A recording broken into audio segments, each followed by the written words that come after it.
Friends नमस्कार आपण मानकु मोर channel Indian flavour को बहुत बहुत स्वागत जनाउछि।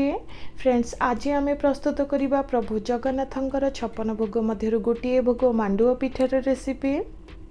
56 भोग खाइबा को मन हुए तो घरे प्रस्तुत करंतु एही पिठा पिलांक ठारू बड़ जाए समस्त को भल लागिबो।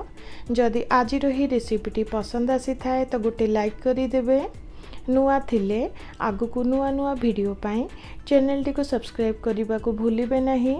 तो डेरी न करी चलंतु आज ही रेसिपीटी को स्टार्ट करिबा। 56 भोग सबुबले माटी हांडी रे प्रस्तुत करा जाए। जेहेतु घरे प्रस्तुत करूछि एठी मु गोटे कड़ाई को नेछि। प्रथमे सेथिरे 2 कप हेबा पानी को देई दबा। मु अल्प टिके कला मरीच और कला अलैच को गुंड करी नेछि ताकू देई दबा, जहा द्वारा बहुत सुंदर टेस्ट आसीबो। गोटे चामच हेबा पान मधुरी को देउछि, ता सहित स्वाद अनुसार लुण को देई दबा। मिठा पाई एठी मु गोटे कप हेबा गुड़ को नेछि। 2 कप अटा हिसाब रे एठी मु गोटे कप हेबा गुड़ को नेछि। सबु बेले गुड़ को ही 56 भोग रे यूज करा जाए। एबे किछि समय पई गरम करि नबा। किछि समय पर देखंतु पानी फुटिबा को स्टार्ट कलानी। एबे सेथिरे अटा को देई दबा। एठी मु 2 कप हेबा अटा को नेछि। अटा को देई एही परी भल भाबरे चलाई नबा। अटा जेपरी भल भाबरे सिजी गोटे डोटीए प्रस्तुत हेबो। लो हीट रे एही परी कंटिन्यूअसली चलाई नबा। किछि समय पर देखंतु अटा भल भाबरे सिजी गोटे डोटीए रेडी हेई गला।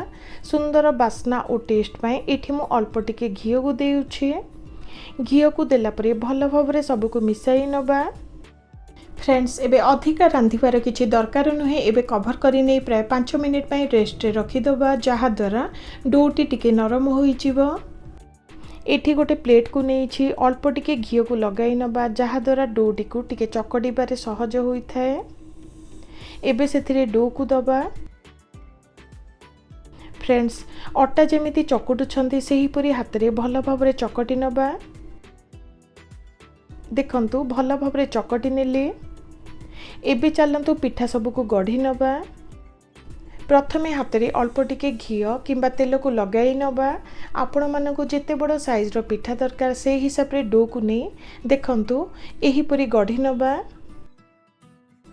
फ्रेंड्स मोर चैनल रे 56 भोगर बहुत सारा रेसिपी शेयर करिछि। निश्चित देखंतु केमिति लागिला निश्चित शेयर करंतु।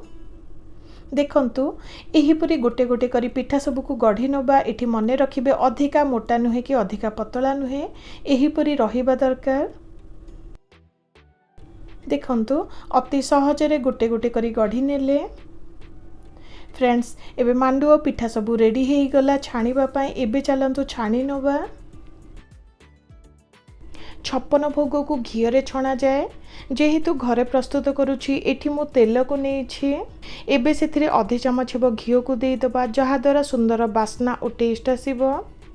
किछि समय पर देखंतु तेल हल्का गरम हेई आसिलानी। एबे गोटे गोटे करी पिठा सब को देई दबा। एठी सब बेले मने रखिबे तेल अधिका गरम थाए तो पिठा सब पोड़ी जिवो, भितरे कंचा रही जिवो। सब बेले मीडियम हीट रे ही पिठा सब को छाणी नेबे। फ्रेंड्स टिके बादामी और क्रिस्पी हेला जाए पिठा सबु को छाणी नबा। किछि समय पर देखंतु पिठा सबुर रंग चेंज हेई आसिलानी।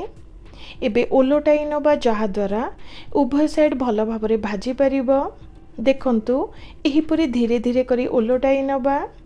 उभय साइड को टिके क्रिस्पी हेला जाए छाणी नबा।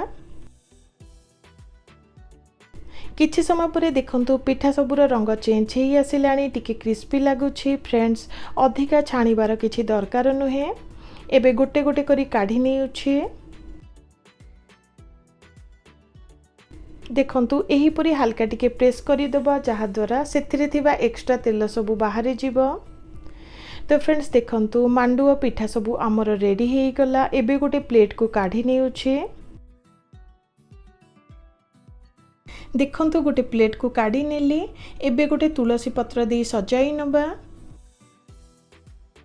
जेते चेष्टा कले 56 भोग परी केबे मध्य टेस्ट आसीबो नाही। गोटिए मात्र प्रयास करिछि।